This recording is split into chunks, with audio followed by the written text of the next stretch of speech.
That girl was sinking in black water, deep in the Louisiana bayou. Blood from the gash on her forehead dissolved into the dark current. 6 hours earlier, she was laughing beside her sister-in-law on a wooden dock. Now those very same hands had pushed her down here.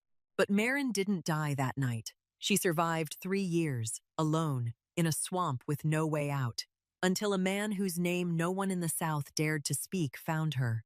And when the truth finally surfaced, no one expected the most dangerous one wasn't the boss. It was the woman sleeping next to her brother every night. If this story kept you watching till the end, hit like and share it so others can hear it too. And don't forget to subscribe to our channel, because the best stories are still ahead. Maren Cole grew up in a small town in southern Louisiana, where neighbors knew one another by name, and everyone's doors stayed open until nightfall. Her mother died when Maren was 12, after an illness that had dragged on for 2 long years. During those final months, Maren was the one who sat beside her mother's bed more than anyone else. She wiped her mother's forehead, poured water for her to drink, and learned how to read every flicker of pain on a sick person's face without needing to ask. Perhaps that was why, later on, she chose to become a nurse. Not because the pay was good or because anyone advised her to do it, but because she had learned to care for other people before she ever learned how to care for herself. At 27, Maren worked at a small clinic 15 minutes from home by car. The job wasn't remarkable. Most of the patients were elderly people from the area, a few children with colds, a few cases that needed minor stitches. Maren wasn't rich, but she had enough to live on.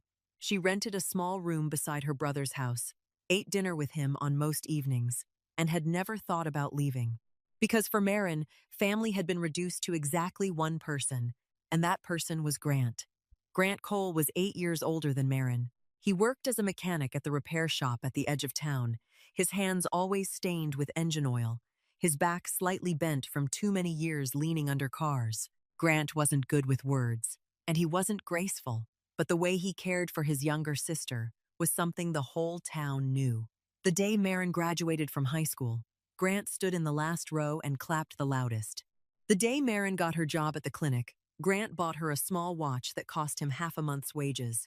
He married late, starting a family only at 35, because before that he kept saying he couldn't feel at ease yet, not while Maren still hadn't settled down.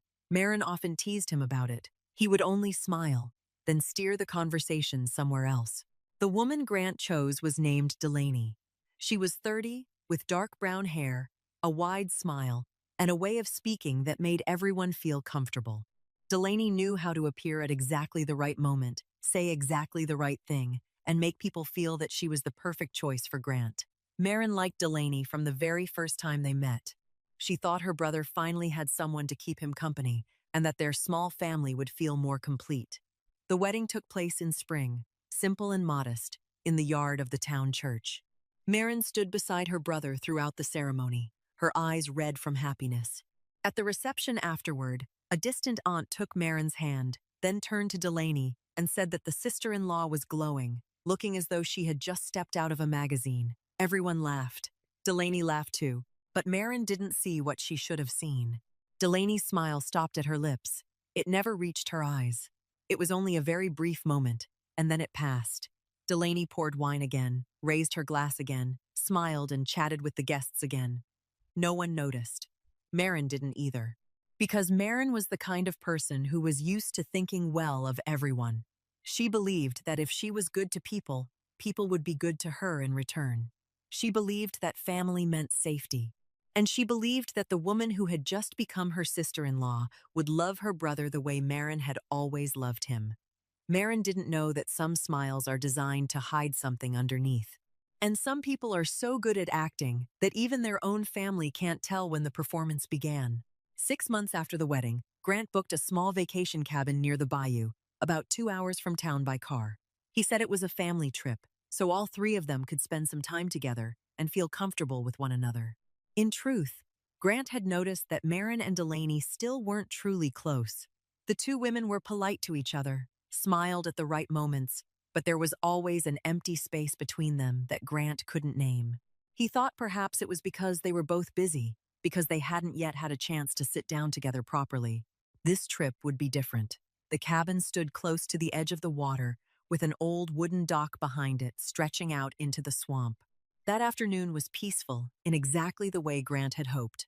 He grilled meat on the porch, Maren washed vegetables in the kitchen, and Delaney made lemonade, then carried it out to the outdoor table. The three of them sat eating on the dock, watching the sun sink slowly toward the western horizon, where the dark green cypress forest cut across the red sky. Maren told stories from the clinic, Grant laughed, and Delaney laughed too. Everything looked normal.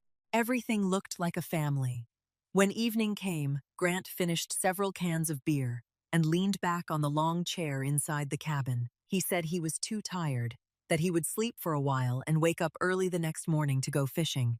Maren was about to go into her room to read when Delaney called her back. "Why don't the two of us go sit on the dock for a little while?" Delaney said, her voice gentle. "We hardly ever talk alone." When Maren heard that, she was glad. She thought this was the moment her sister-in-law wanted to open up, wanted them to grow closer. She took 2 glasses of water with her and followed Delaney out to the dock. Night on the bayou was quieter than anywhere Maren had ever known. The black water lay still and flat, rippling only now and then when something slid beneath the surface. Insects chirped in a steady rhythm. The two women sat beside each other at the edge of the dock, their feet hanging down above the water. For a long while, neither of them said anything. Then Delaney spoke, her voice calm, almost indifferent. "Do you ever get tired, Maren? Tired of everyone loving you?" Maren turned to look at her sister-in-law, not yet understanding what the question meant.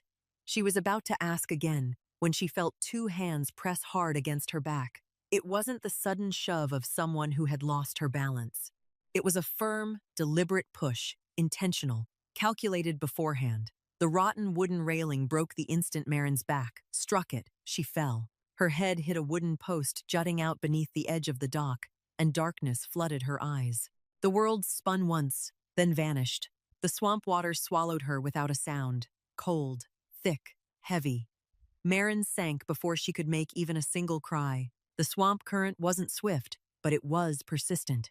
It pulled Maren slowly along, turning her past one submerged root after another, carrying her farther and farther from the dock, farther from the cabin, farther from the last light she had ever seen. On the dock, Delaney stood looking down at the black water. There was no cry for help, no sound of struggle, only the insects continuing their steady song, as though nothing had happened at all. Delaney stood there for a little while longer. Then she turned away, stepped back into the cabin, and gently closed the door behind her. Delaney waited exactly 40 minutes. She sat on the kitchen chair inside the cabin, both hands resting on her lap, staring out the pitch-black window. She didn't tremble. She didn't cry. She simply sat there and waited. 40 minutes was enough for the water to carry a person so far away that no one could find her in the night. After that, she stood up, went into the bedroom, and shook Grant awake. She shook him hard, shook him urgently, her voice trembling at exactly the frequency of someone in panic. "Grant, where has Maren gone? I can't find Maren." Grant startled awake, his eyes still red from beer and unfinished sleep. He asked her again, where had Maren gone? Why would she still be outside at this hour? Delaney said Maren had told her she wanted to take a walk alone along the edge of the swamp, that Delaney had tried to stop her, but Maren wouldn't listen, saying she would only be gone for a little while and then come back. Delaney said she had waited in the kitchen for nearly an hour and hadn't seen Maren return, then gone outside to call for her, but there had been no answer. Her voice broke in exactly the right place, her eyes reddened at exactly the right moment, and her hands clutched Grant's sleeve in exactly the way a worried wife would. Grant had no reason to suspect her. He rushed outside, ran along the swamp bank, and called Maren's name until his throat went hoarse. No one answered. There were only the insects and the soft sound of swamp water lapping against the shore. Grant called the police at nearly 2 in the morning. 2 local police officers came to the cabin, took statements, shone their flashlights along the water's edge, asked a few questions, then wrote everything into a report. Delaney answered each question clearly and consistently. She said Maren had seemed sad lately, that she had often talked about wanting to go somewhere out of everyone's sight. She said that ever since their mother died, Maren had never truly been happy. She had simply been good at hiding it. She said Maren had once told her that sometimes she wanted to disappear. Every sentence Delaney spoke sounded true, carried emotion, and led to the same conclusion Maren had left on her own. The police classified the case as an adult, voluntarily leaving her place of residence. The search priority was low. There was no sign of a crime, no sign of violence, no reason to expand the investigation. Grant didn't believe it. He didn't believe his sister would leave without saying a single word. He drove out himself to search for Maren. During the first week, he went through every bus station, motel, and diner within 100 miles. During the second week, he expanded the search to nearby cities, Baton Rouge, Lafayette, even New Orleans. He printed Maren's picture, posted it at gas stations, and sent it to volunteer groups that searched for missing people. He posted online, writing short lines beneath his sister's photograph. "Has anyone seen this person? Please reach out." No one reached out. No one had seen Maren anywhere Grant searched, because Maren wasn't in any of those places. She was lying less than 10 miles from the cabin, in a stretch of swamp with no road leading to it. Once, Grant said he wanted to go back to the bayou, wanted to rent a boat and search deeper inside. Delaney shut it down at once. "I already asked people to search there. There was nothing," she said, her voice so exhausted and sorrowful that Grant couldn't bring himself to ask anything more. Delaney knew that as long as she could control the direction of Grant's search, no one would touch that water. She did one more thing that Grant would never know. One night, when Grant was sleeping deeply from sheer exhaustion after a long search, Delaney took his phone, deleted all of Maren's old messages, deleted the contact numbers of the friends Maren often called, and deleted even their most recent picture together. She did it step by step, slowly, meticulously, as though she were erasing the traces of a person who had never existed. Because Delaney wasn't stupid. She didn't act impulsively and then leave the consequences to take care of themselves. She knew that a lie only succeeded when every detail around it supported it. And she had built that lie so carefully that no one, not even the man lying beside her every night, could see a single crack in it. Maren opened her eyes, and the first thing she felt was mud. Cold mud, soft and slick, clinging tightly to the right side of her face. The smell of swamp mud was rank and heavy, mixed with the odor of rotting leaves and waterlogged roots. She was lying on her side on a small mound of earth rising out of the black water, half her body on land and half submerged. Her forehead burned raw, aching in waves as though someone were pressing a finger directly into the swollen place. Her vision was blurred, and what she saw was only layers of darkness stacked over one another, with no way to tell where the water ended, where the ground began, or where the sky was.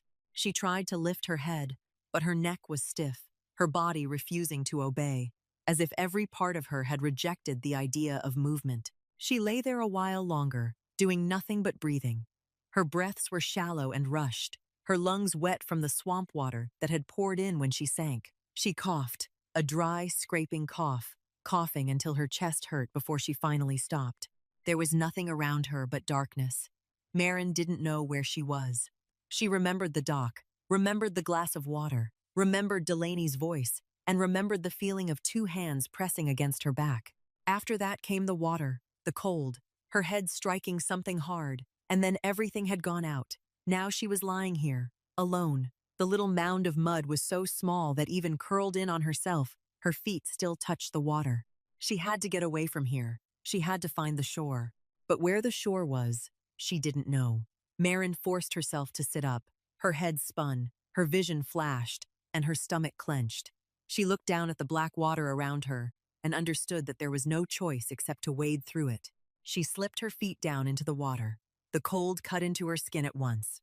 The water reached her chest, the mud beneath it soft and deep, and every step she put down was sucked back in, forcing her to pull her foot free with effort, then place the next step, only to be trapped again. She stretched both hands out in front of her, groping through the darkness, afraid she would strike a submerged stump or hidden roots beneath the surface. Her fingers brushed wet, slimy bark, touched a thick mass of weeds, touched something slick that slid away, and she snatched her hand back without knowing what it was. Then she heard it, a sliding sound. The sound of something moving across the water, very slowly, very steadily. It wasn't the thrashing of a fish. It wasn't the wind. It was the sound of something heavy, something long, gliding over the flat surface of the water not far from her. Maren stopped. stood still. Her heart pounded so hard she could hear each beat inside her ears. She couldn't see anything, but she knew it was close.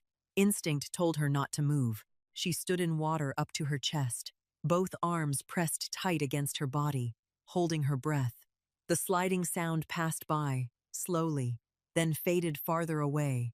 Maren waited a while longer before she dared lift her foot again. She didn't know how long she waited. It could have been 10 minutes. It could have been an hour. The darkness stripped everything of proportion, stripped it of distance, stripped it of time. She only knew that she stepped, stepped, hands searching, feet pulling out of the mud, then stepping again, until her foot touched something firm. Ground, real ground, not liquid mud. Maren grabbed hold of a root, rising out of the earth, and dragged herself onto the bank. Her knees hit the ground first, then her hands, then her whole body collapsed face down. The earth was wet and cold, but it was earth. She lay there, taking long breaths, her face pressed into rotting leaves, her fingers digging into the ground as though she feared someone might pull her back into the water. Maren crawled toward the base of an old cypress tree nearby. Its roots rose out of the earth in great arches, twisting together like a natural wall. She slipped into the hollow space between the roots, drew her knees to her chest, and wrapped both arms tightly around herself. Her back leaned against the trunk, her skin soaked through, the cold seeping all the way into her bones. Insects cried around her, some sounds she recognized, many she had never heard before. Now and then, something fell into the water in the distance, a heavy splash, then silence. Maren didn't sleep. Her eyes stayed wide open in the darkness, staring into nothing, listening to every sound as though each one might be the last thing she ever heard. She didn't cry, not yet. Tears required strength, and she had none left. She only sat there, hugging her knees, trembling. And for the first time in 27 years of living, Maren understood what it meant to be completely alone. Not the kind of loneliness that came from sitting by yourself in a room, but the kind of loneliness that came when she knew that if she screamed, no one would hear. If she died here, no one would know. And if the sun rose tomorrow morning, she would have to find her own reason to stand up, because there was no one left in the world to do it for her anymore. The next morning, when the first light slipped through the canopy of leaves, Maren saw the swamp for the first time with her own eyes.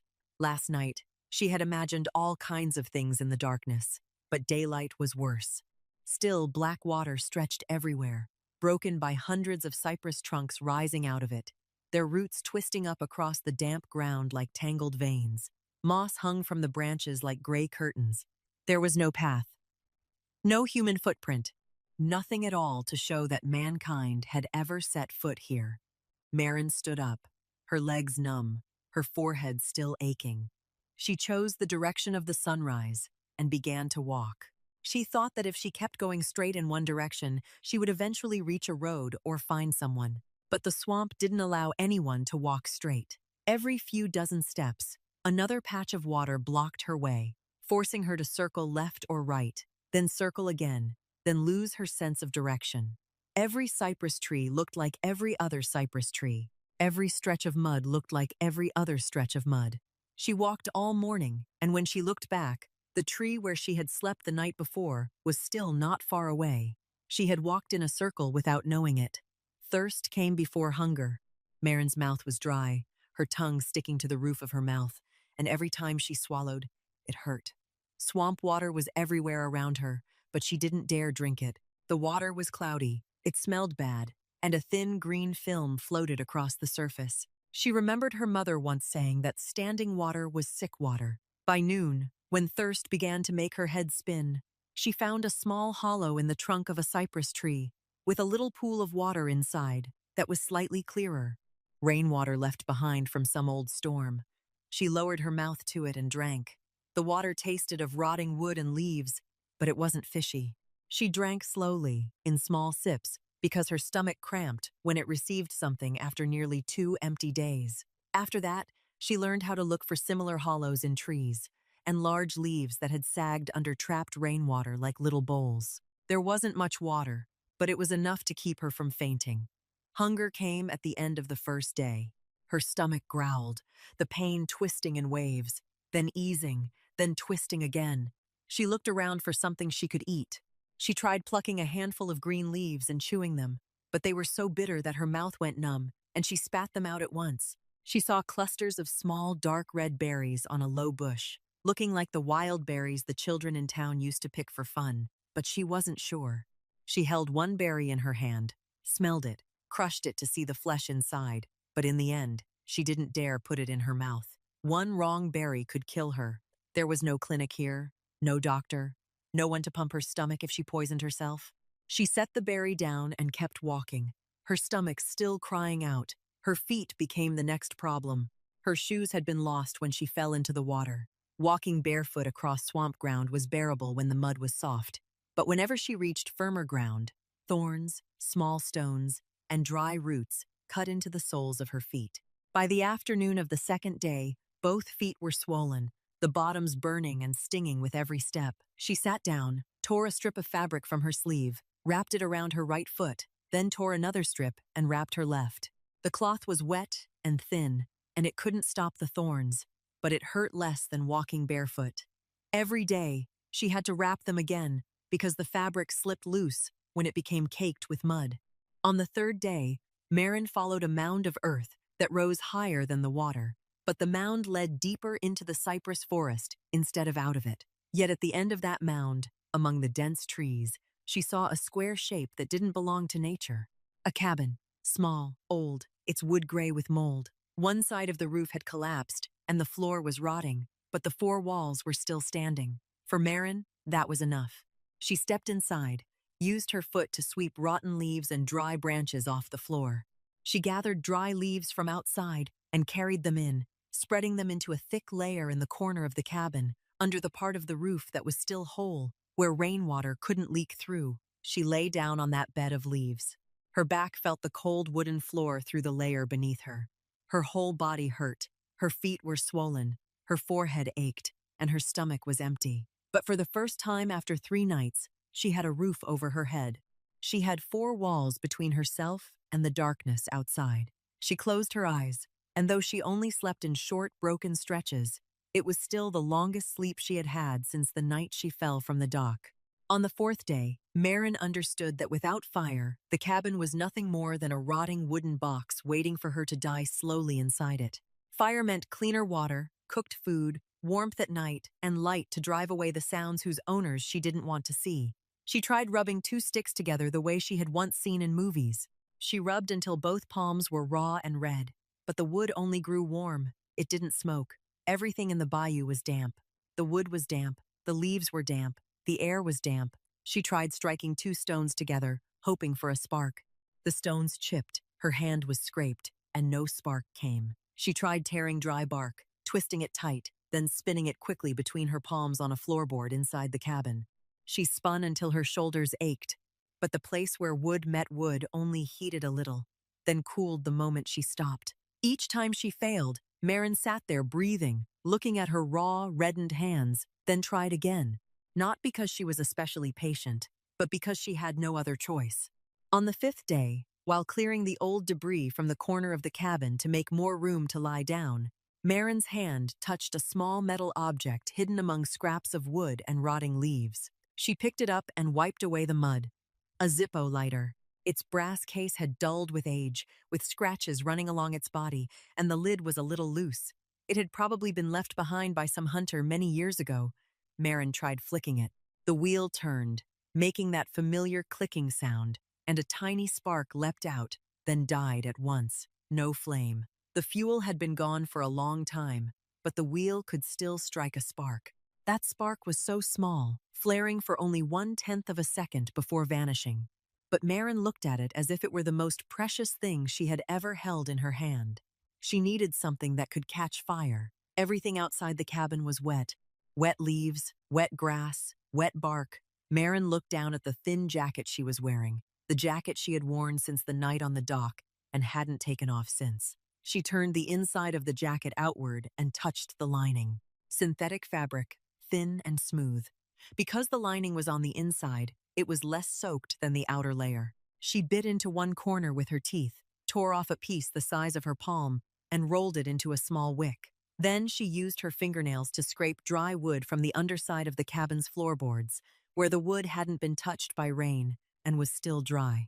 She scraped off thin layer after thin layer, gathered them into a little pinch of sawdust, placed it on a flat board, then laid the cloth wick on top. Flick. A spark leapt out, touched the wick, and didn't catch. Flick again. The spark flew wide. Flick again. This time, the spark touched the wick in the right place, but it only scorched a tiny black dot before going out. Maren's hands trembled, no longer from cold, but from hunger. For 5 days, she had only drunk trapped rainwater and chewed a few young blades of grass, and her body was slowly running dry. She cupped both hands around the little mound of sawdust and the wick, shielding it from the wind slipping through the cracks in the cabin walls. She drew a long breath. Flick. The spark leapt out, touched the wick, and the wick caught fire, burned for half a second, then died. Maren bit her lip. She tore off another piece of jacket lining, thinner this time, shredded it into tiny fibers, and laid them over the pinch of sawdust. Flick. The spark touched the shredded cloth fibers. The fibers caught. The fire spread to the sawdust, and a thin thread of smoke rose. Maren didn't breathe. She kept both hands cupped around that tiny flame, protecting it from the wind, watching it tremble, as if it too were trying to survive, just like her. The smoke grew thicker, then a small flame bloomed, blue at first, then turning yellow-orange. Maren gently added more sawdust, then a few thin strips of bark, then a dry twig no thicker than her finger. The flame grew. She sat watching it until it was strong enough not to go out anymore. Then she cried.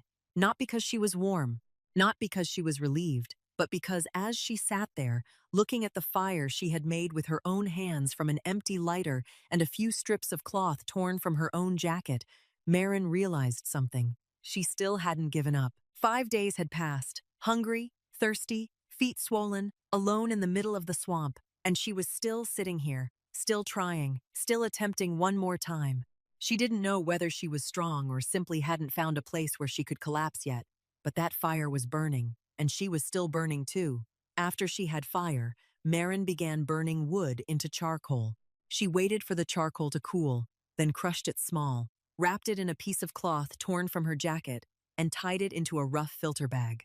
She scooped swamp water and poured it through the charcoal bag. The water that ran out beneath it was less cloudy, less foul-smelling, though still not completely clear. She boiled the filtered water over the fire before drinking it. The water tasted strange, but it was no longer rank. For the first time since falling into the bayou, Maren drank a mouthful of water without being afraid. After 3 months in the bayou, Maren had grown used to the fact that every morning she woke up was another negotiation with her own body. Her feet had grown tougher, her hands had grown harder, and she had learned how to keep a fire alive through the night by burying hot coals beneath a thick layer of ash, then blowing them back to life the next morning. She had learned where in the swamp there were small fish, where snails clung to tree roots, and where she absolutely must not step because the mud could sink as deep as her waist. The cabin had become home. Not home in any beautiful or comfortable sense, but the only place on this earth where she felt she belonged. Then the storm came. Maren knew the storm was coming before it arrived. That morning, the air was strangely heavy, so damp that even breathing felt like taking water into her lungs. The birds fell silent. The insects stopped calling. The swamp became quiet in a way she had learned never meant anything good. By noon, the sky turned the color of lead, then darkened, as if someone had pulled a curtain over the entire forest. The wind began. At first, it was only light gusts shaking the leaves, but within a few hours, the wind was so fierce that cypress branches snapped loose and fell around the cabin as if someone were throwing them. Then came the rain. It didn't fall in drops, but poured down in sheets, striking the cabin from every side, slipping through cracks in the walls, flooding through the part of the roof that had already been open. The water rose. From the ground outside, it spilled into the cabin, at first only a thin layer across the floor, then up to her ankles, then to her calves. Maren gathered the few belongings she had and piled them onto the only old wooden table in the cabin. The Zippo lighter, the small pinch of dry sawdust she always kept ready, and the cloth she used to filter water. Then the roof collapsed. Not all of it. The wind tore loose the weakened section on one side, rotten wood breaking away and flying outside, leaving a hole as large as half the room. Rain poured straight in. Maren dragged the tabletop loose, held it over her head, and curled into the corner of the cabin where the roof was still intact. The tabletop shuddered each time the wind struck hard, water streaming from the edge of the wood onto her shoulders, down her back, ice cold. She sat there, both hands gripping the edge of the table, head bowed low, eyes closed. Outside, the storm roared, the sound of trees falling, wood cracking, water slamming against the cabin walls. Maren didn't know how long the storm lasted. She only knew that when she opened her eyes, the sky was still dark, the water was still rising, the wind was still blowing. She closed her eyes again, opened them, still storm, closed them, opened them, still storm. She didn't sleep. She didn't cry. She only held the tabletop over her head and waited. The storm died down near dawn the next morning. Maren lowered the tabletop, stood up, and looked around. The cabin was badly damaged. Half the roof was gone, one wall leaned outward, and the wooden floor had swollen from being soaked in water. Her few belongings had drifted everywhere through the floodwater. Outside, fallen trees lay across the ground, broken branches scattered in every direction, and the surface of the swamp had risen higher than usual. The cabin she had spent 3 months turning into a home now looked as though it was about to collapse. Maren stood in the middle of that wreckage for a long while. Then she began to clean. Not because she was optimistic, but because if she didn't clean, she would sit there staring until cold and hunger killed her. She dragged branches out of the cabin, swept water outside with a bent piece of board, and spread the layer of floor leaves under the weak sunlight after the storm. Then she began repairing the roof. She carried planks one by one from the fallen trees around her, choosing the ones that were still whole, dragging them back to the cabin. She found several rusty nails in the wreckage, used a heavy stone as a hammer, and drove them into the boards one by one. Her hands blistered on the first day. On the second day, the blisters split open, burning and stinging each time she gripped the stone. She tore cloth to wrap her hands, then kept hammering. It took nearly 2 weeks, working every day from morning until darkness fell, before the cabin roof was covered again. It wasn't beautiful. It wasn't straight. The board sat unevenly, and gaps remained in several places, but the rain no longer poured directly onto her head. On the day she finished, Maren stood in front of the cabin and looked at the ugly roof she had rebuilt with her own hands. "Even the storm didn't take this home," she said, her voice hoarse from days without speaking to anyone. She said it for herself to hear, and perhaps she said it for the whole swamp to know that she was still here and she wasn't planning to go anywhere. In the 5th month, one morning when Maren went out to the edge of the swamp to check the fish traps she had made herself from woven branches, she saw something curled beneath a cypress tree about 30 steps from the cabin. At first, she thought it was a rotten log because it didn't move and its color almost disappeared into the earth. But when she came closer, that log stirred. Then it lifted its head. It was a dog, the largest dog Maren had ever seen in her life. But that largeness was now nothing more than a frame of bones covered in skin. Its ribs stuck out one by one beneath loose, wrinkled hide that sagged down along both sides of its body. Its hip bones were sharp, jutting out like 2 knobs.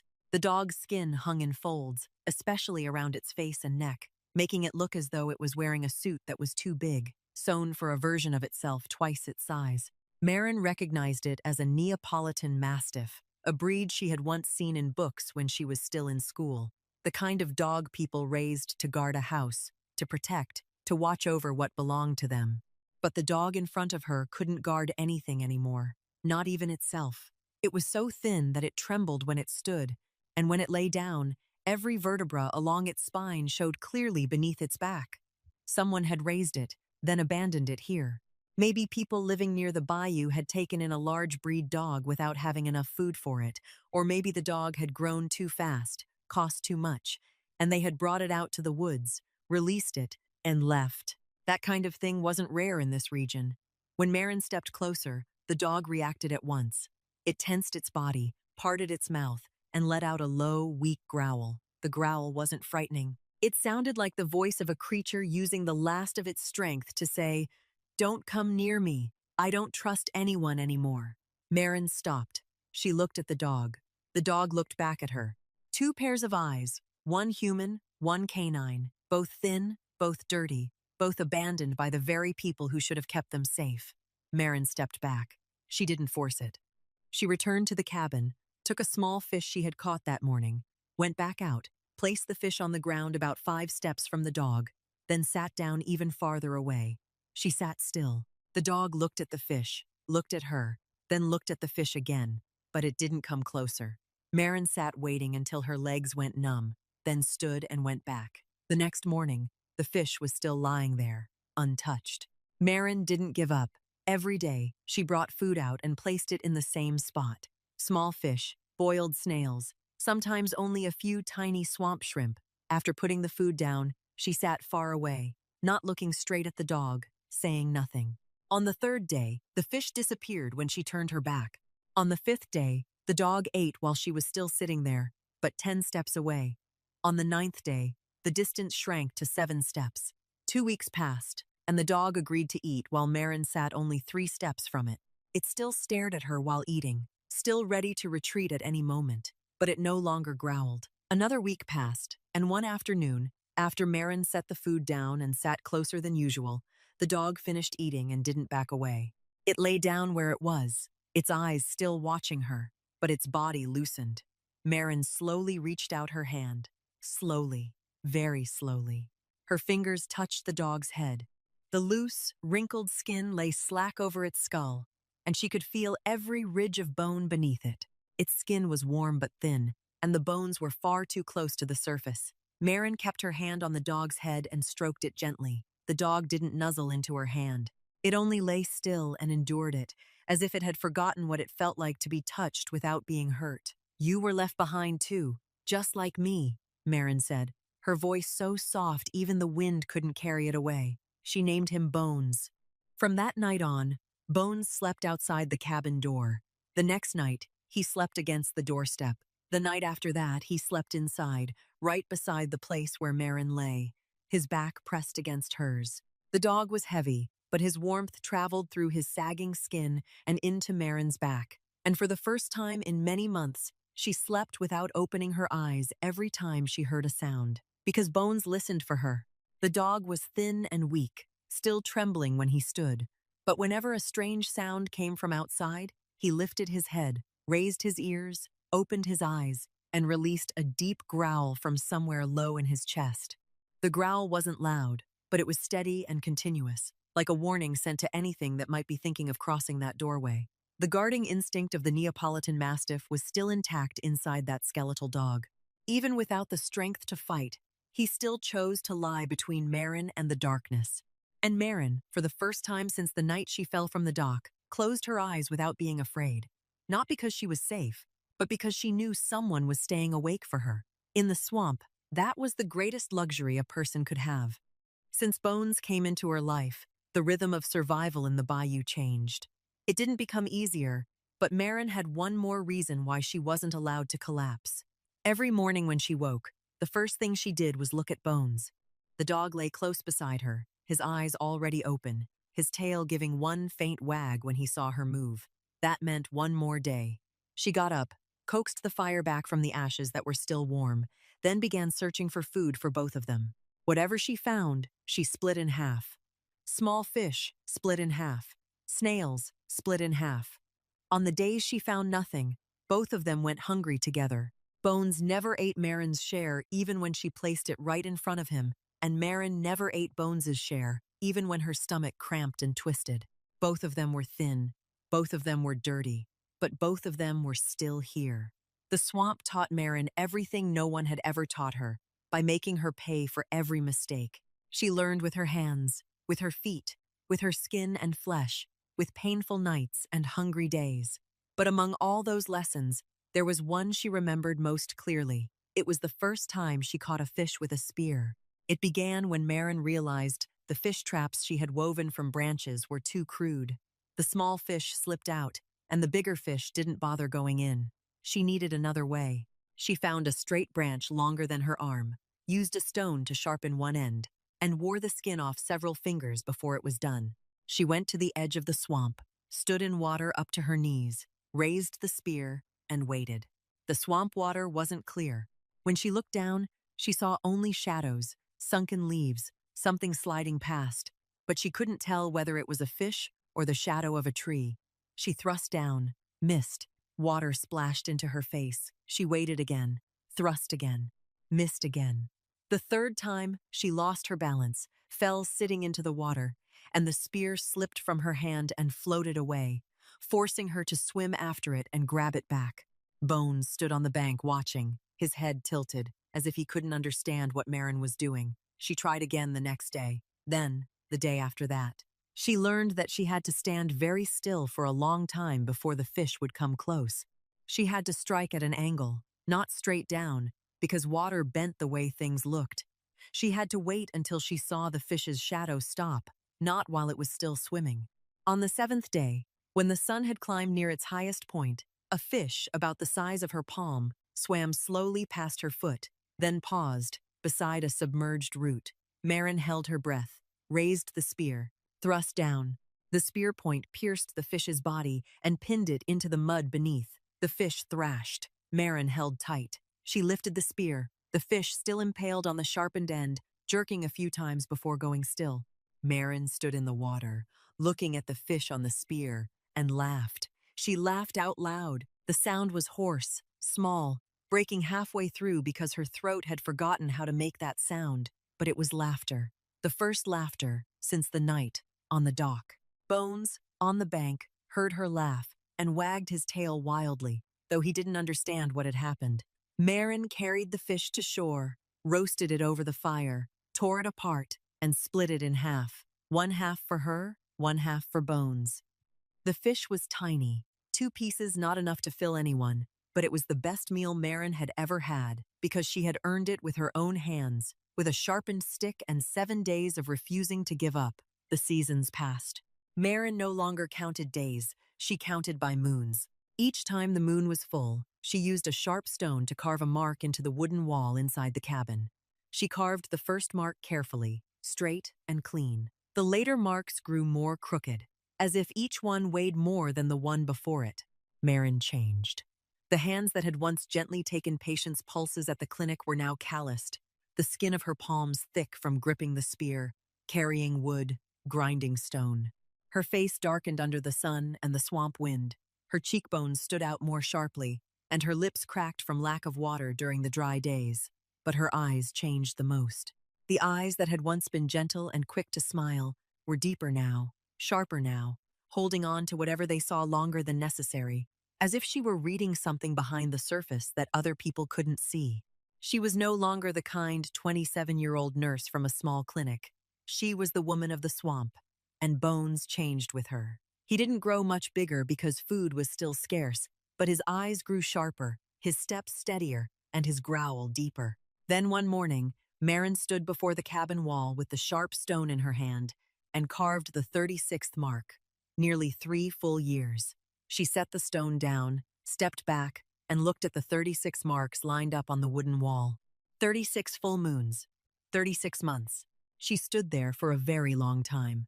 Then she turned and looked out at the swamp, at the still black water, at the gray cypress forest stretching all the way to the horizon. She said nothing. She didn't cry. She only stood there. Bones lay beside her, lifting his head to look at her, his tail still, as if he too could feel something heavy in the air. That was the closest Maren came to giving up, not because she was hungry or afraid, but because 3 years had passed and nothing had changed, the same water, the same trees, the same silence. And she began to think that perhaps this swamp would never let her go, but the swamp wouldn't be able to keep Maren much longer. Because not far away, on a flooded road that the men of a certain boss still used to move goods through the bayou, a phone call was being made. And that phone call would change everything. About 40 miles east of the swamp, where Maren stood staring at the 36 marks on the cabin wall, the city of New Orleans was still awake. Neon lights blinked along Bourbon Street, jazz spilled out from the bars, and tourists moved along the sidewalks, still wet from the afternoon rain. But behind those lights and that music, another world operated by its own rules. And the man who wrote those rules was named Knox Wheeler. He was 33. He owned a chain of 4 high-end restaurants along the Mississippi River and a trucking company that operated across the South. On paper, Knox was a successful businessman, paid his taxes in full, sponsored 2 local charities, and had never appeared in any police file. But in places paperwork couldn't reach, Knox Wheeler was a name people spoke in whispers. He was the underground boss who controlled an entire stretch of the American South, from interstate freight routes to agreements no one ever signed on paper. The restaurant chain was a cover. The trucking company was a cover. Everything that looked legal from the outside hid a system Knox had built with calculation, patience, and selective ruthlessness. Knox was taller than most people in any room he entered. Broad shoulders, large hands, a slow, steady way of walking, like a man who never had any need to hurry. On his left temple, there was a faint scar running across the skin, about 2 knuckles long, a mark left from the years when he had still been at the bottom and had to punch his own way up. Knox never told anyone about that scar. No one asked. His eyes were the kind that made the person facing him look into them and automatically decide to speak less. Not cold in a cruel way, cold in the way of someone who had seen enough of the world that nothing surprised him anymore, and who would handle every matter the way he believed it should be handled, whether anyone agreed or not. But Knox had rules. In the world he operated, rules were what separated a boss from an ordinary criminal. Knox didn't hurt women. He didn't hurt children. He didn't kill people who didn't deserve to die. Those 3 things were lines he never crossed, and anyone under him who violated them met only one possible outcome. Knox's men feared him not because he often got angry. They feared him because he never got angry. He simply made decisions, fast, clean, and before anyone had time to argue. That night, Knox sat alone in the private office behind his largest restaurant in the French Quarter. The room was small, with exposed brick walls, a dark wooden desk, a leather chair, and a pale yellow desk lamp. On the desk sat an untouched glass of bourbon and a small photograph turned face down. Knox leaned back in his chair, one hand resting on the edge of the desk, his fingers tapping lightly against the wood in a steady rhythm, a habit he had when he was thinking. He wasn't thinking about work. On nights like this, when the restaurant had closed and the music outside had grown sparse, Knox often sat here and thought about nothing at all, or thought about the thing he never spoke of to anyone. The phone rang. Walt Briggs, 38 years old, Knox's most trusted man, the only person allowed to call Knox after midnight without giving a reason first. "Boss," Walt said, his voice normal, though there was something slightly different in it. The transport crew just called. They found a woman out in the bayou, lying on the mud bank, still alive, but not for much longer. "There's a big dog lying beside her. Won't let anyone get close." Knox didn't answer right away. He looked down at the face-down photograph on the desk. He didn't turn it over. He didn't need to. He knew who was in that picture. The woman in the photograph had died alone in a small rented room outside Memphis when Knox was 17. Betrayed by her own family, pushed out of her home, stripped of everything, with no one coming to save her. Knox placed his hand on the photograph, held it there for 1 second, then lifted it. "Bring her back," Knox said, his voice low and even. "Call Dr. Kim." Walt was silent on the other end of the line. In 8 years of working for Knox, he had never seen the boss get involved in something that had nothing to do with business. Knox didn't pick people up off the road. Knox didn't order anyone saved without a reason tied to work. But tonight, Knox said, "Bring her back," and his voice wasn't the voice he used for ordinary orders. There was something beneath it, something Walt was smart enough not to ask about. "Yes, boss," Walt said, then hung up.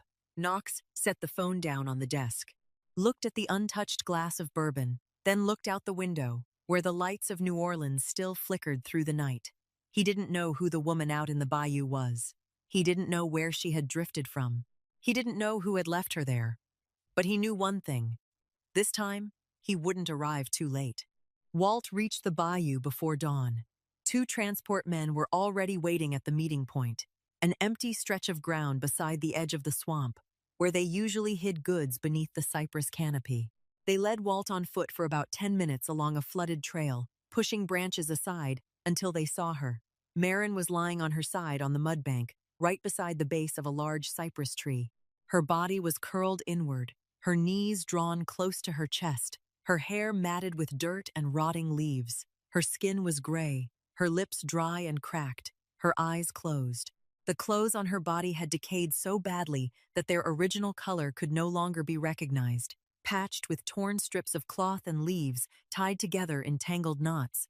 But what made Walt stop wasn't her appearance, it was her hand. Maren's right hand was gripping a stick as long as her arm, its end sharpened, the homemade weapon she had kept beside her for 3 years. Even unconscious, even when her body had given up, her hand still hadn't released that stick. Walt looked at the stick, then looked down at the woman, and understood that this wasn't someone who went down easily. Then Walt saw the dog. Bones was lying directly in front of Maren, his head resting on his 2 front paws, his eyes open, staring straight at the men approaching. When Walt took one more step, Bones stood up. Slowly, shakily, his hind legs slightly buckling from weakness, but he stood. He placed himself between Maren and the strangers, his back arched, his thin muscles tensed, and his teeth bared. A low growl came from deep in his chest, steady, unbroken, like a final warning. The skin around his neck hung loose in wrinkled folds, his ribs sharply visible beneath sagging hide, but there was nothing weak in his eyes. The dog's eyes said that anyone who wanted to come near the person lying behind him would have to step over him first. Walt stopped. He had faced many things in his life, but he had never met a half-dead dog still ready to bite in order to protect his owner. Walt signaled for the 2 transport men to back away, then took several strips of dried meat from the backpack he had brought for the road. He tossed one piece toward Bones, away from Maren. Bones looked at the meat, looked at Walt, and didn't move. Walt tossed another piece, farther away. Bones still stood where he was. Walt stayed patient. He sat down, lowered his body, and tossed the 3rd piece gently toward the right, far enough from Maren that Bones would have to leave his position to take it. It took nearly 20 minutes, and all the dried meat he had, before Bones finally stepped aside, still staring hard at Walt while he ate. Walt moved quickly to Maren and checked her pulse. Weak, but still there. "She's alive," Walt said into the phone. "I'm bringing her back." They carried Maren out to the vehicle. When they laid her on the back seat, Bones jumped in after her, invited by no one, and no one dared stop him. The dog lay close beside Maren, his head resting on her thigh, his eyes watching anyone who dared reach a hand toward his owner. The drive back to Knox's house outside New Orleans took more than an hour. Dr. Kim, Knox's private physician, was already waiting. The doctor examined Maren in the upstairs sitting room, where they had laid her on a clean white bed. The results of the examination made Dr. Kim sit in silence for a while before speaking. Severe fever, serious dehydration, infection in both hands and feet, prolonged malnutrition lasting at least 2 years, temporary memory impairment caused by psychological and physical trauma. She may remember who she is, Dr. Kim explained, but specific information like her address, phone numbers, or the full names of family members may take some time to recover. When the brain is pushed to its limit, it closes off the compartments that aren't necessary for survival. Then Dr. Kim added one more sentence, his voice half report, half disbelief. There are many old healed wounds on her body, and all of them were bandaged by her own hand, with natural materials, leaves, fibers from tree bark, thorns used as pins to hold them in place. I've been practicing medicine for 30 years, and I've never seen anyone with a will to live like this. Knox didn't enter the room. He stood in the hallway, leaning back against the wall opposite Maren's door, looking through the narrow opening. Inside, Maren lay on the white bed, her face gray, her breathing shallow, her hand still clenched even though Walt had gently pried the sharpened stick away. Bones lay on the floor right beside the bed, eyes open, ears raised, keeping watch. Knox looked at that scene for a long time. Dr. Kim stepped out, stopped beside Knox, and spoke quietly. "I don't understand how she's still alive. 3 years alone out in the swamp." Knox didn't take his eyes from the narrow gap in the door. "Because she didn't want to die," he said in a low voice, then turned and walked down the stairs without saying anything more. Maren opened her eyes on the 3rd day. The first thing she saw was a white ceiling, clean white, flat, with no cracks, no mold, no daylight slipping through. This wasn't right. This wasn't right at all. For the past 3 years, every morning when she opened her eyes, she had seen a rotting wooden roof, seen light piercing through gaps between the boards. seen dry leaves falling from above onto her face. A white ceiling didn't exist in her world. Maren's heart began to race. She tried to sit up, but her body wouldn't obey, and her hands searched frantically to both sides for her sharpened stick. No stick. Her fingers touched fabric. Soft fabric. Bed sheets. She was lying on a bed. A real bed. A real mattress. A real blanket. Panic surged through Maren. She didn't know where she was, who had brought her here, how long she had been here, or why. 3 years in the bayou had taught her that anything unusual meant danger. And this clean white room was so unusual that she wanted to scream. Then Bones jumped onto the bed. The large dog was thin but heavy, and the whole bed shook when he leapt up. He licked her face, licked her hands, his tail wagging wildly, his warm, rough breathing brushing against her neck. Maren wrapped her arms around Bones, circling both hands around the dog's neck, pressing her face into the wrinkled skin at the back of his head. Bones was here. That meant she was still alive. That meant wherever this was, at least she wasn't here alone. Her heartbeat slowed. Her breathing evened out again. She sat up slowly and looked around the room. It was small but clean. One bed, one chair, one small table beside the bed, curtains drawn closed over the window. Her hands were wrapped in new bandages, clean, carefully wound. Someone had cared for her while she was unconscious. The door opened. There was no knock. A man stepped in. He walked slowly, unhurried, each step firm on the wooden floor, the kind of walk that belonged to someone used to owning every room he entered. Tall, broad-shouldered, a faint scar across his left temple. He wore a black shirt, the sleeves rolled to his elbows, revealing strong forearms. He carried a small tray and set it on the table beside the bed. Porridge, a glass of water, a piece of bread. Then he pulled out the chair and sat down 2 steps from the bed.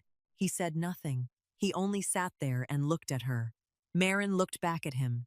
3 years in the swamp had taught her many things, and one of them was how to observe. She watched the way he walked, certain, unstoppable. She watched the way he sat, leaning back but never fully relaxed, always ready. She looked through the half-open bedroom door and saw 2 men standing in the hallway, their faces cold, arms folded across their chests, eyes straight ahead. Not hotel staff. Not a hospital. The man in front of her wasn't a doctor, wasn't a police officer, wasn't a rescue volunteer. He was something else. "Who are you?" Maren asked. Her voice was hoarse from 3 days without speaking, but the question was clear. "The man who owns the house you're lying in," he answered. His voice was low, even, with no need to emphasize anything to make an impression. Maren didn't react. She looked at the tray of food, then looked back at him. "What do you want?" she asked next. "Good question," he said, his head tilting slightly to one side. "But the more accurate question is, who wanted something from you so badly that you had to live in the swamp for 3 years?" That made Maren pause, not because it hurt, but because it was precise. This man didn't ask if she was all right, didn't ask if she was feeling better, didn't offer empty words of comfort. He asked the exact question she had been carrying inside her chest for 3 years, the question no one had ever asked. Maren looked straight into his eyes. 3 years of looking at darkness, looking at water, watching fish beneath the surface to know when to drive the spear down, had taught her how to read people's eyes. "You're dangerous," she said, not as a question, but as a statement. "But you don't want to hurt me, do you?" Knox looked at her. Longer than normal. In 8 years of running his underground empire, he had met every kind of person, flatterers, cowards, people trying to appear tough, people trying to appear clever. But no one had ever sat on a sickbed, thin enough for her collarbones to jut out, newly awake after 3 days unconscious, and read him that quickly. 3 years in the bayou taught me many things, Maren said, her voice still rough, but her eyes were not weak. One of them was how to read the eyes of the person in front of me. Knox gave a slight nod. "You're sharper than most people I know," he said. Then he stood, pushed the chair back into place, and walked toward the door.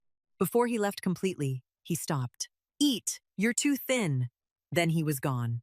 Bones lay beside the bed, his head resting on his 2 front paws, his eyes following Knox from the moment he stepped in until the moment he walked out. The dog didn't growl, didn't bare his teeth. He only lay still, eyes open, watching, as if Bones was judging this man in his own way. and hadn't yet reached a conclusion. Two protectors measured each other in silence. One thin dog from the swamp, one boss from New Orleans. Neither of them trusted easily. And both of them were guarding the same woman. After a few months in Knox's house, bones filled out. The skeletal dog with sagging skin that had once lain trembling beneath a cypress tree had become a 55-kilogram Neapolitan Mastiff, moving slowly, heavily, and majestically. And when Knox's men saw him walking down the hallway, they stepped aside on their own. Maren changed too. Her skin was less darkened by the sun, her hands were still full of scars, but her eyes had brightened again. And when she walked through Knox's house, her steps grew steadier every day. But nighttime was different. At night, Maren was still the woman in the swamp. One night, heavy rain poured against the glass of her bedroom window, and the wind hissed through the cracks around the frame. The sound of rain here was different from the sound of rain in the bayou, but her body couldn't tell the difference. As soon as she heard the water, her hands began to shake. She sat up, pulled a pillow against her chest, drew her legs onto the bed, and leaned her back against the headboard. Her eyes were open, but she wasn't seeing the room in front of her. She saw black water, saw the cabin roof ripped open, saw herself curled in the corner with the wooden tabletop held above her head. Bones lay on the floor, lifted his head, gave a soft whine, and nudged his nose against the side of the bed. He knew his owner wasn't all right, but he didn't know what else to do except stay there. The bedroom door opened. Knox stepped in, holding a cup of hot tea. He said nothing. He set the cup on the table beside the bed, pulled out the chair, sat down, and took out his phone to read.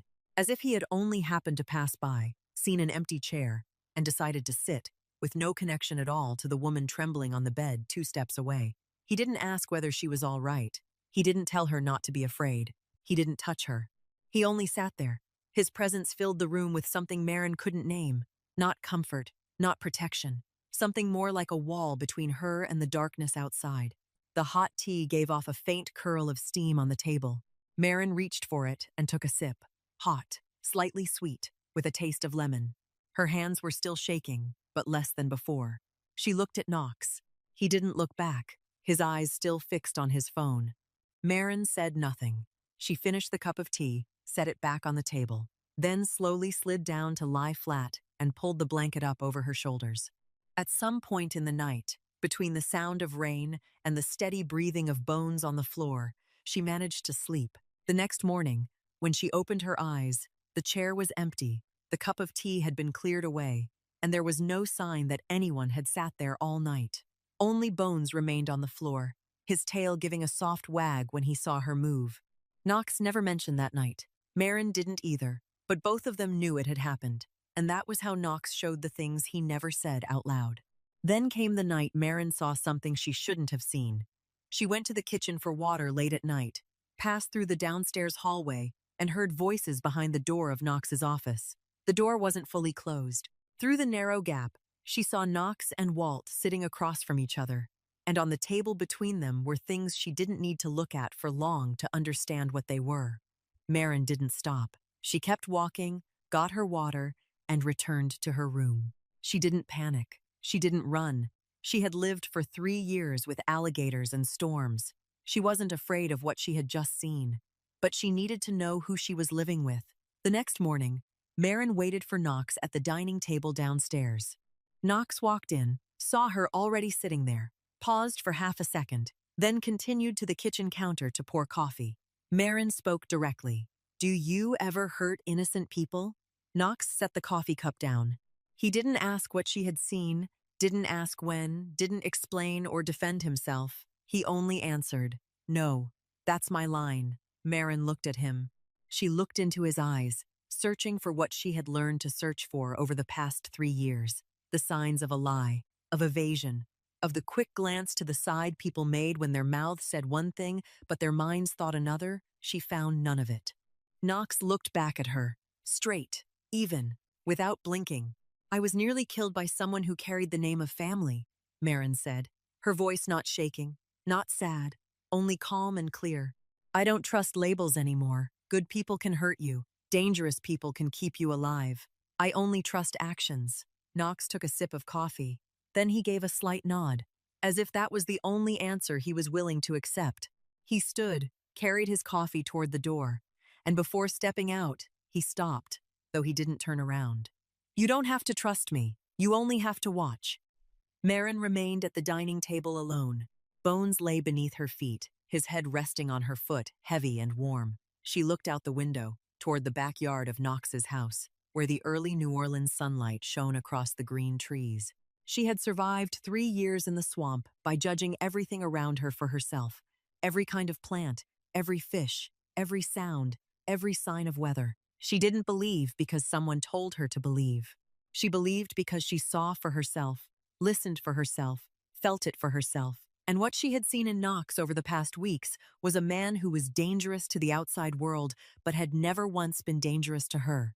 The cup of tea on the rainy night, the tray of food every morning, the right question instead of the wrong comfort, and a chair beside her bed every time she trembled. Maren decided to stay, not because she was weak, not because she had nowhere else to go, but because she judged Knox by the standard the swamp had taught her over 3 years, and by that standard, he was worth staying for. That evening, Knox wasn't in the office behind the restaurant as he usually was. He was sitting on the upstairs balcony, the place his men weren't allowed to enter unless they were called. The balcony overlooked the small street behind the French Quarter, far enough away that the jazz music had faded into blurred notes mixed with the wind blowing in from the Mississippi River. Knox sat in a wooden chair, a glass of bourbon on the railing beside him, untouched. Maren stepped out onto the balcony, with Bones following behind her. The dog lay down close to the wall, resting his head on his 2 front paws, his eyes half closed.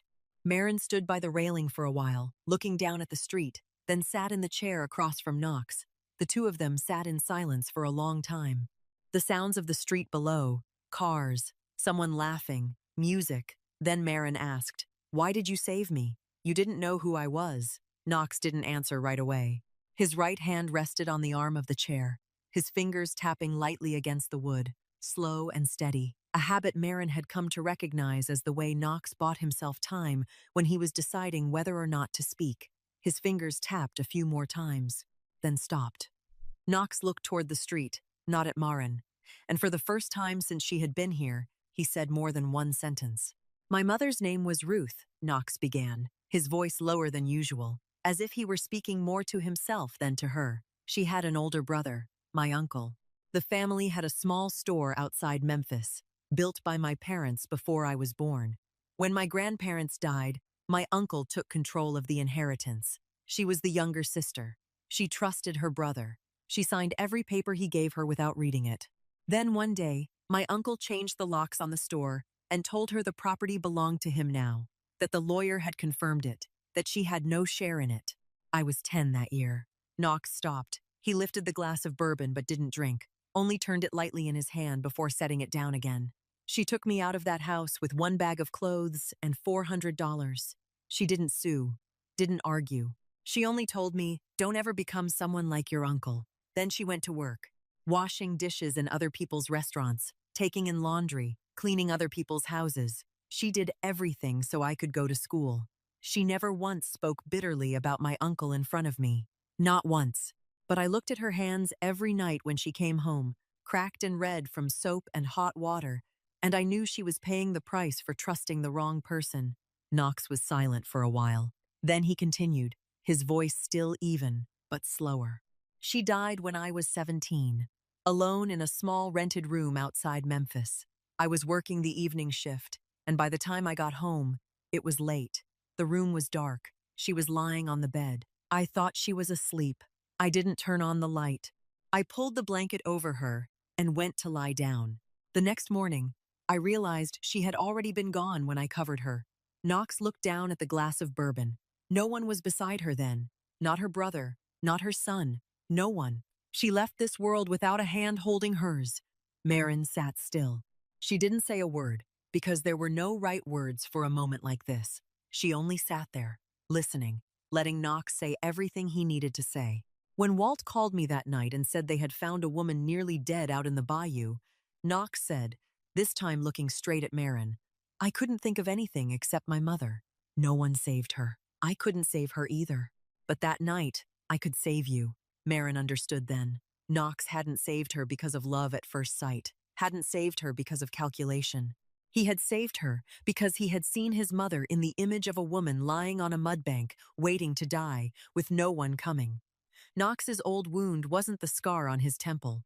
It was his mother lying in a dark room, and the 17-year-old son who had pulled a blanket over a body without knowing it. Maren remained silent a little longer. Then she told her own story, too. Not because Knox had spoken first and she had to answer in return, but because she wanted him to know that she understood. There was one night, Maren said, her voice calm, though every word was heavy. I think it was the 8th or 9th month. It was raining hard, and the water rose into the cabin. I held Bones and sat on the table, with the water up to my thighs. I thought if the water rose any higher, I would die there, and no one in the world would know where I was. No one would ever find me. I would disappear as if I had never existed. Maren looked down toward the street below. The most frightening thing isn't dying, she said. It's dying and having no one remember. That sentence fell into the air between them and stayed there, heavy and true. Knox looked at Maren. This time, he didn't tap his fingers, didn't turn his glass, didn't make any of the gestures he usually used to keep distance. He only looked at her. Someone remembers now, Knox said, his voice softer than usual, so soft that if the wind had been a little stronger, Maren might not have heard him, but she heard. I know, Maren replied. The two of them sat on the balcony a while longer. Neither of them said anything more. Neither of them touched the other. But the distance between the two chairs that night was shorter than it had ever been. Not because anyone had pulled the chairs closer, but because, for the first time, both of them had allowed the other to look into the place they never let anyone see. And in Knox's world, where trust was the rarest luxury, and in Maren's life, where trust had once nearly killed her, the fact that the two of them sat beside each other on that balcony that night and said aloud the things they had never told anyone, that carried more weight than any vow. After the night on the balcony, Knox didn't change the way he treated Maren. He still brought her a tray of food every morning, still didn't knock when he entered her room, still spoke as little as he always had, but he began doing something Maren didn't know about. He began digging. Knox called Walt into his office one afternoon, closed the door, and sat down at his desk. Anyone inside my house? I need to know who they are, Knox said. Find me everything about her. Real name, hometown, family, the reason she ended up lying out in the bayou. Walt nodded. He didn't ask why the boss cared about a woman picked up from the swamp, because Walt was smart enough to know that those questions shouldn't be asked. He simply left and did the work. It took 3 weeks. Knox's network didn't operate the way the police operated. No court orders, no procedures, no permits. Only calls placed to the right people, money put in the right places, and questions no one dared refuse to answer. Walt found Maren's real name through old medical records that Dr. Kim matched against her fingerprints. Maren Cole, 27 when she disappeared. A nurse, living in a small town in southern Louisiana. From there, Walt pulled out the whole thread. An older brother named Grant Cole, a mechanic. The brother's wife named Delaney Cole. Maren had been reported missing 3 years earlier in the bayou area, but the case had been classified as leaving voluntarily, so there had been no large-scale investigation. Walt placed a thin file on Knox's desk. Knox opened it and read each page slowly. Grant Cole was still searching for his sister. 3 years had passed, and every few months, he still posted on social media with a photograph of Maren, writing a few short lines asking anyone who had seen his sister to contact him. No one had contacted him. Knox turned to the next page. Delaney Cole, the first person to tell the police that Maren had shown signs of depression and had left on her own. Knox read Delaney's statement, studied every sentence carefully, then read it again. Walt added more. He had someone follow Delaney for 2 weeks. Delaney had unusual behaviors. She was afraid of the sound of water. Every time she turned on a faucet at home, her hand would stiffen for a fraction of a second before she twisted it. She depended on sleeping pills, taking them every night, with 4 or 5 different boxes in the bathroom cabinet. She checked the locks on the doors many times each night, and some nights she got up to check them 3 or 4 times. Grant thought his wife had developed anxiety after Maren's disappearance. He pitied her for it. He didn't know Delaney wasn't afraid because she had lost her sister-in-law. Delaney was afraid because her sister-in-law might not truly be lost. Knox closed the file. His fingers tapped lightly against the surface of the desk, slow and even, the habit he had when he was fitting pieces of information together inside his mind. "Anything else?" Knox asked. Walt nodded. Maren's messages on Grant's phone had all been erased. Maren's contact numbers had been erased too. It hadn't been Grant who deleted them. Knox stopped tapping his fingers. He looked at Walt. "She isn't stupid," Knox said, his voice even, but with something sharp beneath it. "She only thought no one would be patient enough to dig deep." Walt asked, "What do you want to do, boss?" Knox shook his head. "Not yet. She has to decide for herself when she's ready. I don't decide for other people." Knox stood, took the file back to his office, and put it inside the desk drawer. He didn't lock it. That same week, one afternoon while Maren was walking along the street near Knox's restaurant with Bones beside her, she saw a scene she couldn't walk past. A young woman stood in the middle of the sidewalk, her face lowered, both hands lifted to chest level, as if trying to keep distance from the man standing in front of her. The man was large, his face red, and he was shouting into her face, his voice echoing down the street. The woman spoke softly, asking him to stop, asking him to let her go, but he wouldn't let her step away. Every time she moved back, he moved after her. Every time she turned her face aside, he shouted louder. A few people on the street looked over, then hurried past. No one stopped. Maren stopped. She stood watching for a few seconds. Then she stepped out onto the street, walked straight toward the two of them, and stood between them. She didn't speak to the man. She stood with her back to him, facing the young woman, blocking her completely. Bones stood beside Maren, 55 kilograms, his head level with her hip, his face full of folds, his eyes fixed on the man without blinking. The dog didn't bark, didn't growl. He only stood there, and his presence was enough. The man looked at the dog, looked at Maren, then stepped back twice. Then he turned away, still muttering under his breath, but his feet had already carried him off. Maren turned to the young woman. She was crying, both hands still raised, trembling. Maren didn't touch her. She only said, her voice gentle but clear, "I was once left alone in the dark. I won't let anyone else endure that anymore." The young woman looked at Maren, looked at her deep eyes and her scarred hands, then nodded while tears still ran down her face. Maren stayed there until the woman calmed down and could walk on her own. Then she turned back, Bones walking beside her, and said nothing more. That night, Walt told Knox what had happened on the street. Knox said nothing. He only looked out the office window for a long while, then gave a slight nod. "She's reckless," Walt said. Knox turned back to look at Walt. "She isn't reckless. She just knows what it feels like to stand on the other side." Memory didn't return like a switch being turned on. It came back in pieces, slowly, out of order, like shards of a broken mirror fitting themselves together while no one knew what the final picture would look like. During the first month in Knox's house, Maren only remembered who she was and that she had been pushed. In the second month, she remembered her brother's name, Grant. That name came back first, clear and painful, as though it had never truly left her, only been buried beneath too many layers of survival. In the third month, she remembered the address of home, a small road, a white wooden fence, the repair shop at the edge of town. In the fourth month, she remembered the night on the dock as clearly as if it had happened yesterday. She remembered the glass of water she had carried with her, remembered the sound of insects, remembered Delaney's question, remembered the two hands pressing into her back, remembered the feeling of falling, and she remembered the name of the person who had pushed her. As her memory returned, Maren began to notice something else. Knox knew something she didn't. She realized it not because Knox said anything, but because whenever she mentioned family, mentioned her brother, mentioned her old town, Knox's eyes changed, not much. Only for a fraction of a second, a quick glance down at the table, and then back again, a missed beat in the tapping of his fingers before it continued. A few months earlier, Maren might not have noticed, but after months of living in Knox's house, watching him every day, she had learned how to read the smallest changes in the man who always kept his face cold. And she knew Knox was hiding something related to her. Maren didn't ask Knox. She searched for it herself. One afternoon, when Knox had gone down to the restaurant and Walt had gone with him, Maren entered Knox's office. She didn't tiptoe.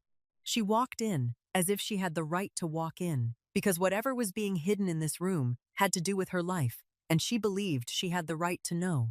Knox's desk was neat, with only a cup of cold coffee and a small notebook on it. Maren opened the drawer. The first drawer held business papers. In the second drawer, she found a thin file, not locked. Knox had left it unlocked.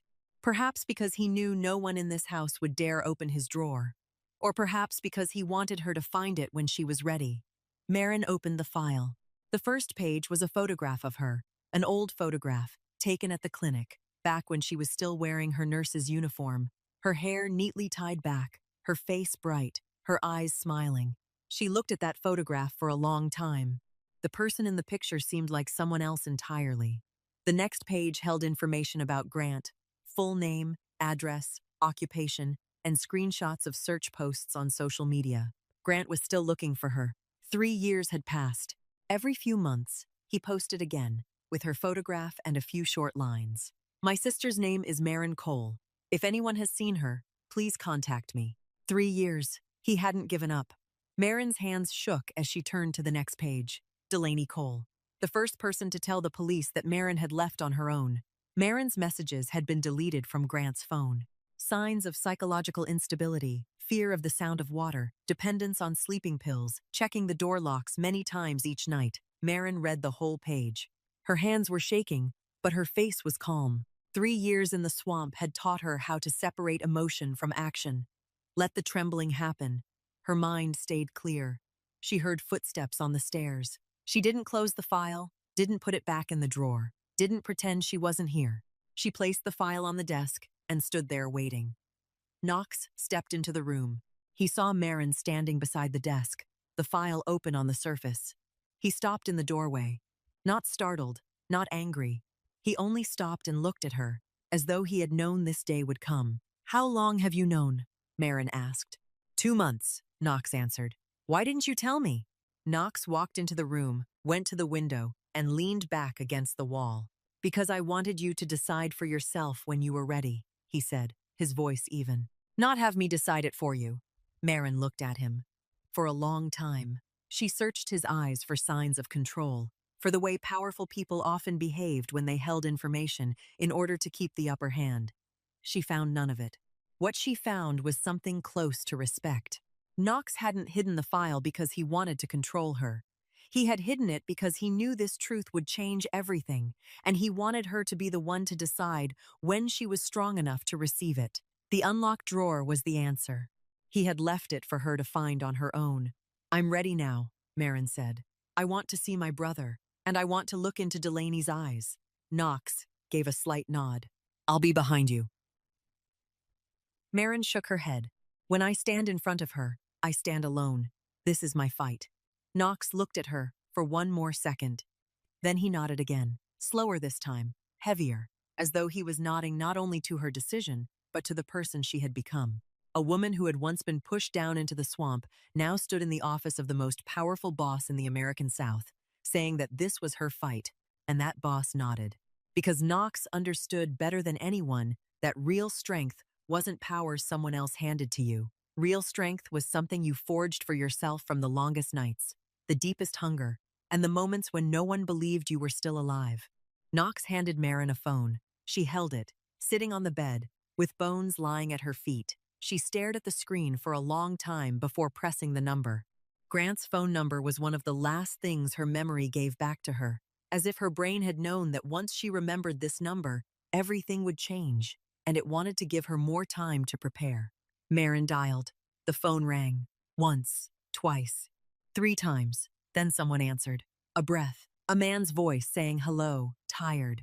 The voice of someone who had taken too many calls from strange numbers over the past 3 years, and not one of them had brought the news he wanted to hear. Grant, it's Maren. I'm alive. The other end of the line went silent. Maren heard Grant's breathing change, from steady to hurried, from hurried to choked. The silence stretched on. Not because Grant didn't believe her, but because there are moments when a human being receives the very thing he has prayed for across 3 long years, and his body doesn't know how to respond except to stand still and let it happen. Then Grant cried. Not loudly. It was a suppressed cry, held back and forced down. The sound of a 38-year-old man who wasn't used to crying in front of anyone, but now couldn't hold it in anymore. Maren, Grant said, only her name, unable to say anything else. Maren closed her eyes, held the phone tightly, and let the sound of her brother's crying pour into her ears, into her chest, into the place she had thought had gone dry over the past 3 years. They agreed to meet at a small diner outside New Orleans. Knox chose the place, neutral, quiet, with few people. Maren arrived first. She sat at a corner table, wearing a simple jacket, her hair tied low, both hands resting on the table. Hands full of scars. Bones lay under the table. Knox sat at a table 3 steps away, facing the entrance, a cup of coffee in front of him, his phone on the table. He didn't look at Maren. He watched the door. Grant walked in. Maren looked at her brother and almost didn't recognize him. 3 years had put more gray in his hair, made his shoulders heavier, made his eyes more hollow. Grant looked around the diner. He walked past Maren's table, didn't stop, walked on to the back of the diner, looked around, saw no one he knew. He turned back and passed Maren's table again. This time, he slowed, looked down at the woman sitting in the corner. His eyes moved over her face, over her hair, over her hands. He didn't recognize her. Then his eyes stopped on her eyes, those eyes. The eyes he had once said, when they were children, looked like their mother's. Maren's face had changed. Maren's hands had changed. But nothing could change those eyes. Maren, Grant said, his voice breaking halfway through. He stood there, looking at her, not sitting down, as if sitting would mean accepting that this was real, and he still didn't dare accept it. Maren looked up. Sit down, Grant. Grant pulled out the chair and sat across from her. His hands rested on the table, shaking. He wanted to reach across the table and touch her, but he didn't dare. He was afraid this was a dream. Over the past 3 years, he had dreamed of her too many times, and every time he woke up, the chair across from him was still empty, and each time hurt more than the last. Maren didn't tell him the details of those 3 years. She didn't tell him about the first night she waded through the water searching for shore, didn't tell him about the storm, didn't tell him about bones, didn't tell him about the fire she made from an empty lighter. All of those things had happened, and she had lived through them, but this wasn't the time to tell them. She only said, I can't tell you all of it, Grant. 3 years is a long time, but you only need to know 2 things. I didn't die, and I know who pushed me. Grant looked at her. The second sentence took a few seconds to sink in. Then his face changed, not only with pain, with something deeper than pain, heavier than pain, anger. But not anger at Delaney. Grant was angry at himself. I believed her, Grant said. His voice choked, but every word clear. She told me you left on your own, and I believed her. She told me you were depressed, that you wanted to disappear, and I believed her. For 3 years, I drove everywhere looking for you. Baton Rouge, Lafayette, New Orleans. I searched bus stations, motels, hospitals. Everywhere I went, I put up your picture and waited, but no one ever called back. 3 years, while you were right there in the bayou behind the cabin I rented. Grant lowered his head, both hands clenched on the table, his knuckles white. He didn't slam the table, didn't shout. He only clenched his fists and bowed his head. And the slight shaking of his shoulders showed that this anger wasn't pointed outward. It was pointed inward, at himself. At the 3 years he had slept beside the person who had harmed his sister without knowing it. Maren reached across the table and placed her hand over her brother's fist. It was the first time in 3 years that the brother and sister had touched each other. Maren's hand was smaller, more scarred, but warm. Grant felt his sister's hand on his and closed his fingers around it, holding tight, as if he were afraid that if he let go, she would vanish again. You're stronger than me, Grant said, his eyes red, his voice trembling. Maren shook her head slightly. I'm not strong. I just had no choice except to live. 3 steps away, Knox sat still. The coffee in front of him had gone cold. He didn't look at the brother and sister. He looked out the window, toward the parking lot outside, toward the green trees lining the road. He said nothing, didn't interfere, gave no sign that he was listening. Because Knox understood that some moments don't belong to you, and this moment belonged to the 2 people sitting at the corner table of the diner, brother and sister, separated for 3 years, now holding hands over the old wooden tabletop of a cheap diner outside New Orleans. And that was enough. Grant drove home alone. Maren wanted to go with him, but Grant shook his head. He needed to do this alone first. He needed to look into the eyes of the woman he had slept beside for 3 years and ask the question he had carried in his chest from the diner all the way until now. He drove 2 hours back to the old town and entered the house just as evening fell. Delaney was in the kitchen, her back turned to the door, washing dishes. Water ran from the faucet, and just like every other time, her hand stiffened for a fraction of a second before touching the water. Grant stood in the kitchen doorway, looking at his wife's back, looking at the way her hand pulled away from the faucet and then moved back in again, and for the first time, he understood what that action meant. For 3 years, he had thought his wife was afraid of water because of anxiety. Now he knew his wife was afraid of water because water reminded her of what she had done. Delaney turned around, saw Grant standing there, and startled slightly. "You're home early," she said, her voice normal, wiping her hands on a towel. Grant didn't answer that. He looked straight into his wife's eyes and asked one single question. "Did you really sleep that night?" 4 words. That night. He didn't say which night, didn't say where, didn't say what happened. Only that night. And Delaney didn't ask which night. She didn't ask because there was only one night. One night she had relived every night for the past 3 years. Every time she closed her eyes, every time she heard water, every time she checked the locks at 2 o'clock in the morning, the towel in Delaney's hand fell to the floor. She stood there, her face white, her eyes looking at Grant but not truly seeing him. She was looking through him, looking into that night on the dock, looking into the black water, looking at her own 2 hands. Then, Delaney collapsed, not fell. She slowly buckled at the knees, sat down on the kitchen floor, leaned her back against the lower cabinets, and covered her face with both hands. "I was jealous," Delaney said through her fingers, her voice breaking. "Everyone loved Maren. Everyone talked about Maren. I came into this house as your wife, but I always felt like I was standing in her shadow. I tried. I really tried, but that shadow didn't get any smaller. That night on the dock, I didn't mean to do it. I only wanted to tell her how I felt.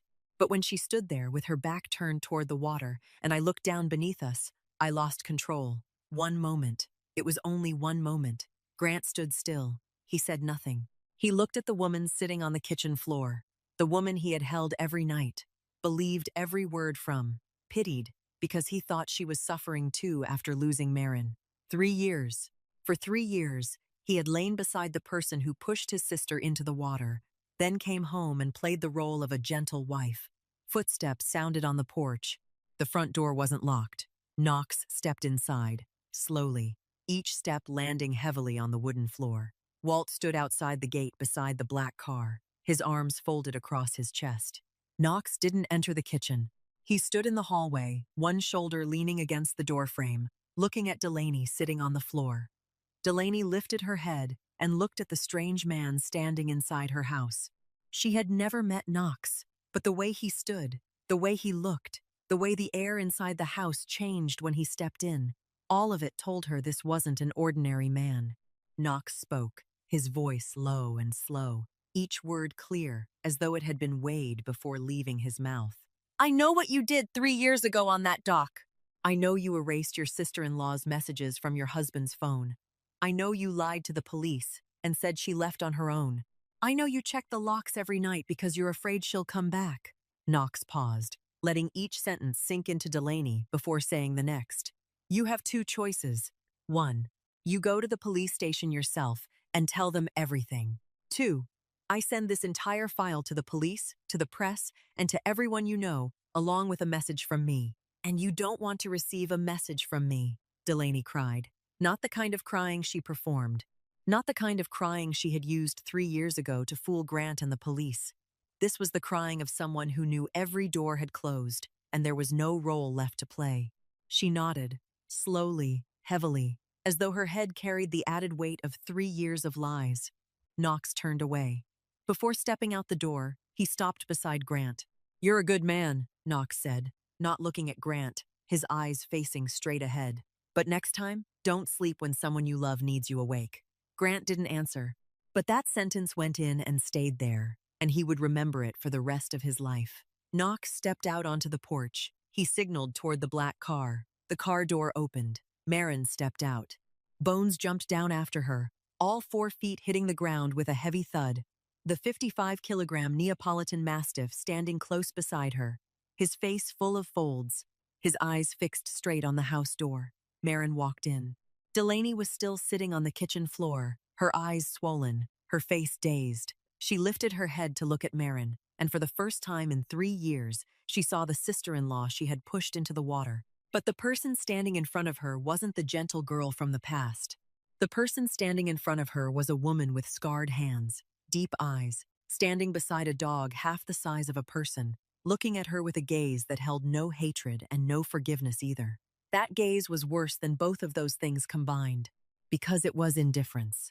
Maren looked at Delaney. She didn't shout, didn't cry, didn't raise her hand. She only spoke, her voice so calm that every word felt as heavy as stone. For 3 years in the swamp, I didn't think about you even once. I thought about Grant. I thought about my mother. I thought about the stray dog I found in the woods. But not you. Not once. You weren't worth thinking about while I was trying to survive. That sentence fell into the kitchen and stayed there. Heavier than any slap. Heavier than any curse. Because being hated still meant you existed in someone's mind.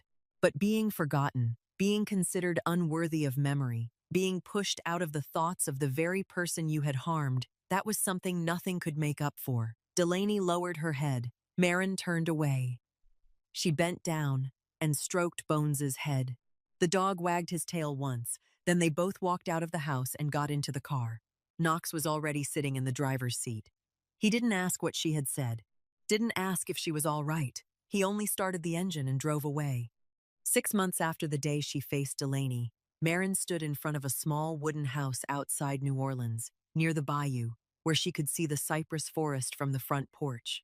The house wasn't large, and it wasn't beautiful, painted plain white, with a tin roof, a front yard with several wooden chairs, and an old table. But inside, there were 6 clean beds, a warm kitchen, and a door that was never locked. Maren hung a small wooden sign in front of the door, handwritten, simple and unadorned.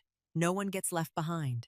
It was her shelter, a refuge for people who needed a roof over their heads, a bowl of hot porridge, and one night of sleep without fear. Maren didn't advertise, didn't appear in the newspapers, didn't publicly ask for donations. Whoever needed it came. The door stayed open. Knox funded it quietly. Each month, a sum of money was transferred into the shelter's account, with no sender's name, no note, no conditions. That was how Knox gave, without needing anyone to know, without needing anyone to thank him. He didn't come to the shelter during the day. He didn't want his presence to frighten anyone. But once a week, in the late afternoon, he drove there, placed a box of food on the porch table, then sat down in the chair beside Maren. He said nothing. He only sat. Bones was the shelter's guard. The 55-kilogram Neapolitan Mastiff lay on the porch every day, his head resting on his 2 front paws, his eyes half closed, but his ears always raised. To the people who came for shelter, Bones was gentle. He let them stroke his head, let them sit beside him, let children wrap their arms around his neck without moving an inch. But with anyone who came to cause trouble, all Bones had to do was stand up. 55 kilograms of muscle, a face full of folds, eyes staring without blinking. No one had ever dared take another step after Bones rose to his feet. Grant visited every week. He drove 2 hours from the old town down to New Orleans, brought food he had cooked himself, sat on the porch with Maren, and talked, or said nothing at all. He still blamed himself. Every time he saw the scars on his sister's hands, his eyes darkened. One afternoon, Maren looked at her brother and said, her voice gentle but clear, "Don't live inside the word if anymore.